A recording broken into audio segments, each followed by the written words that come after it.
జై శ్రీరామ్.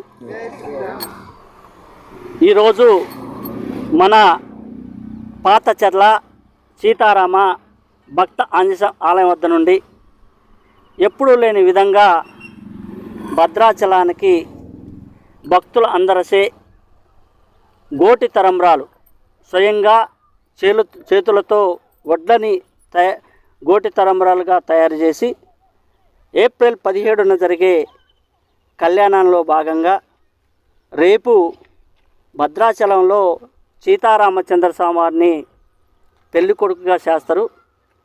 అందరూ కూడా అక్కడికి కోటి తరంబ్రాలని సమర్పిస్తారు.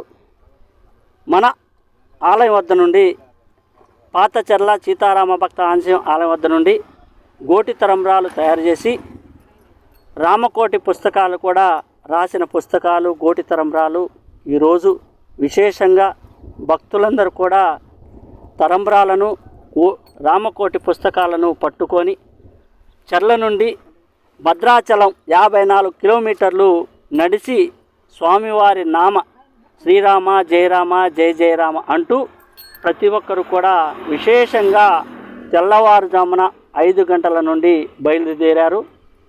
ఇది అందరికీ కూడా శుభదాయకం. శ్రీరామచంద్రుడు ధర్మం అంటే శ్రీరామచంద్రుడు. రామరాజ్యం వస్తే అందరికీ కూడా చక్కటి పంటలు పరిశ్రమలు వైభోగం కలుగుతుంది. అందుకని రామరాజ్యం రావాలని రాముల వారి పరిపాలన కావాలని శ్రీరామచంద్రుడు అంటే ధర్మం అంటే శ్రీరామచంద్రుడు.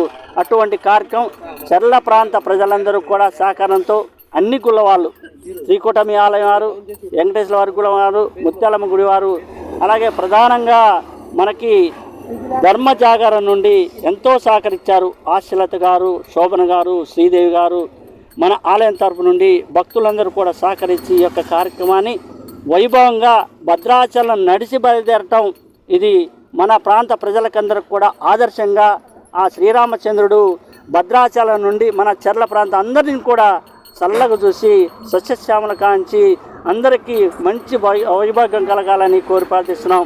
అలాగే ఈరోజు భక్తి కార్యక్రమాన్ని ఇంత చక్కగా ఈ యొక్క ప్రసారాన్ని ప్రజల్లోకి తీసుకెళ్లటం వారికి కూడా ఆ శ్రీరామచంద్రుడి యొక్క ఆశీస్సులు ఎప్పుడు ఉండి అందరూ కూడా భక్తిలోకంకి వచ్చి రామరాజ్యం రావాలా, రాముల వారు ప్రతి ఇంట్లో కూడా ఒక రాముడు పుట్టాలా, ఒక బుద్ధిగల వ్యక్తిగా తయారై అది అందరికీ కలగాలని కోరుతున్నాం. ఈరోజు వచ్చే భక్తులకి మరి రేడియో అందరూ కూడా సహకరించారు. ఈరోజు వచ్చే భక్తులందరూ కూడా ఆ శ్రీరామచంద్ర వారు సీతారామచంద్ర స్వామి వారు ఎల్లవెల్ల చల్లగా చూసి అందరినీ కాపాడాలని కోరి ప్రార్థిస్తున్నాం. జై శ్రీరామ్, జై శ్రీరామ్, జై శ్రీరామ్, జై శ్రీరామ్.